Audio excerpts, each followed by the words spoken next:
থেকে 12 দিন আগে এই পেঁয়াজের ক্ষেতে HGW কোম্পানির নিউট্রিপ্লান্ট প্লাস স্প্রে করা হয়েছিল এবং তখন একটা ভিডিও আমরা দিয়েছিলাম এবং আজকের ভিডিওর সাথে এই গাছগুলো একটু মিলিয়ে দেখবেন।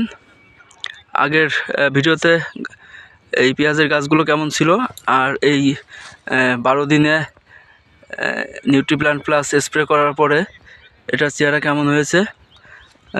যদিও সেচ দেওয়ার পরে ওনার জমিতে একটু ঘাসের মাত্রাটা একটু বেড়ে গিয়েছে, তারপরেও পেঁয়াজের গাছের চেহারাটা একটু দেখেন যেটা কী পরিমাণ মোটা হয়েছে গাছগুলো এবং এর ডাঁটাগুলো কতটা মোটা এবং সবুজ হয়েছে। আমরা চাষির মুখ থেকে শুনবো যে উনি এটা স্প্রে করার পরে 12 দিনে কতটুকু রেজাল্ট পেয়েছেন। আপনার পরিচয়টা আরেকবার একটু দেন, যদিও এর আগে একবার ভিডিও করছিলাম, তারপর আরেকবার পরিচয় দেন। আমার রাজবাড়ী জেলার বালিয়াকান্দি থানার ভাগুটিয়া গ্রামে। আচ্ছা, আপনার পেঁয়াজের ক্ষেতে আপনি কতদিন আগে আমাদের অর্গানিক প্লাস 12 থেকে 13 দিন আগে এখানে অর্গানিক প্লাস ব্যবহার করছিলাম, নিউট্রিপ্লান্ট প্লাসটা ব্যবহার করা হয়েছিল। হ্যাঁ, তাতে ব্যবহার করে 12 দিনে কি রেজাল্ট কেমন মনে হচ্ছে? রেজাল্ট মোটামুটি খারাপ হয় নাই, তবে যদি প্রথম দিক থেকে ব্যবহার করা যেত তাহলে রেজাল্ট অবশ্যই ভালো আসতো।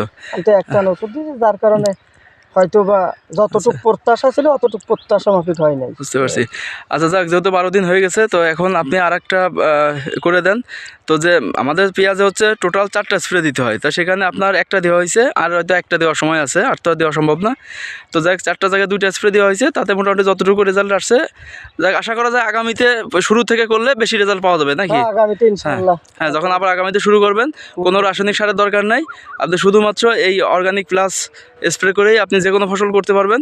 তো ঠিক আছে, এই দ্বিতীয় স্প্রে করার পরে আবার আমরা 15 দিন পরে আর একটা রিভিউ নেব এবং আমরা এই ক্ষেতের সাথে আমরা আবার নতুন করে ভিডিও করে ওটা মিলিয়ে দেখবো যে কতটুকু উন্নতি হয় আর কি।